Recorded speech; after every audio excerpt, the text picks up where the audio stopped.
The concept that we have tomorrow to live, it's a fallacy. It's a lie. We need to reach a point, family, whereby we make each and every day count, family, for we are not promised tomorrow. I want us to turn to 1 Samuel and look at how the Philistines, when they knew that they are about to meet their pending doom, what they did and what resolutions they took so that they make sure that they do not find themselves in bondage or they find themselves slaves to the Israelites. So let's turn to 1 Samuel chapter 4 from verse 5.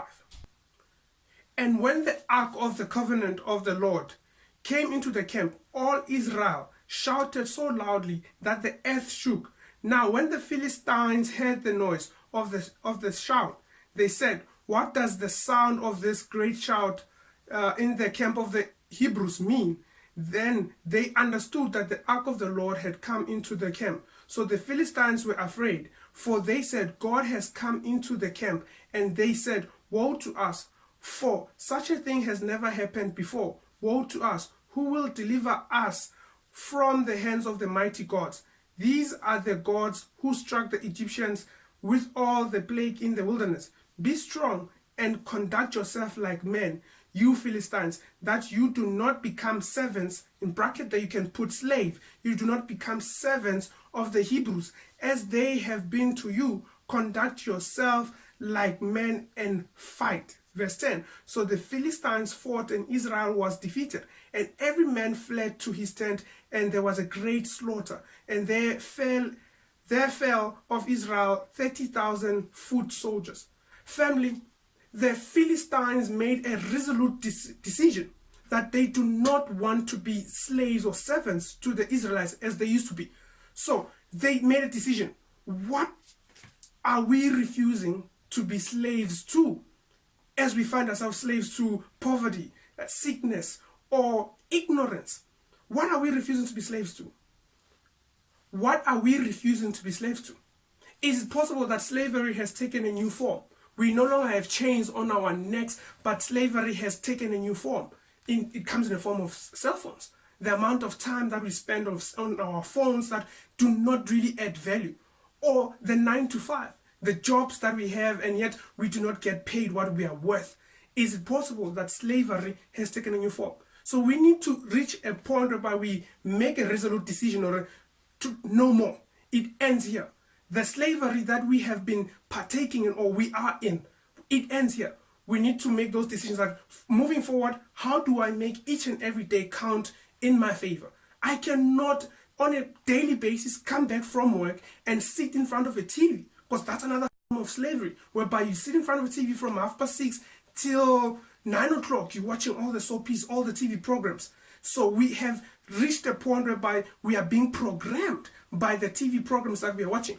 So as the Philistines made a decision, we need to make a decision as well, family, that I have been a slave to ignorance. We need to get a point whereby we read books. The book of Hosea says, "My people perish because of lack of knowledge."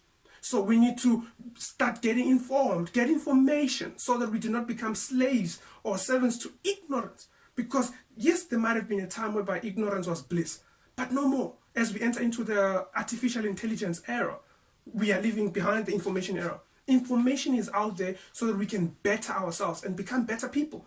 And we live lives that are effective, lives that are going to leave a legacy, or they are going to leave an impact beyond our lifespan. But as long as we live lives that are programmed through TV channels or TV shows, cell phones that we carry in our pockets, or whatever regiment program that you find yourself in, that you do not know how you entered it, but coincidentally so, you find yourself living a life that is routine, because we fail to see that this is a new form of slavery, family. So we need to reach that point whereby we say, I will fight on a daily basis, fight the good fight of faith, so that you can free yourself, from the 9 to 5. Yes, you might be enjoying the 9 to 5, but what other form of slavery do you find yourself in? What is it that inhibits you from doing great things, pushing those boundaries and changing generations? If you are enjoying your life, awesome to you. Good to you. So is it possible that we are slaves to our habits? Yeah, I want to touch a little bit on habits. There's a book by 7 Habits of Highly Effective People. Are we slaves to our habits, or are our habits slaves to us? Do we find ourselves doing things that we do not want to do? We eat more than we are supposed to eat, or we hang out with people we are not supposed to hang out with, or we spend our money where we are not supposed to be spending it, where it does not even benefit us or our families. So our habits holding us in bondage. So we need to reach a point where we say, you know what, no more. I'm no longer doing this because it's not benefiting me. For example, nicotine. Yes, people smoke, but is that a good habit? Is that habit good for their health? Come to think about it. Because people find themselves in bondage to smoking. It may be freezing cold outside. Because we do not smoke inside the house, they go out.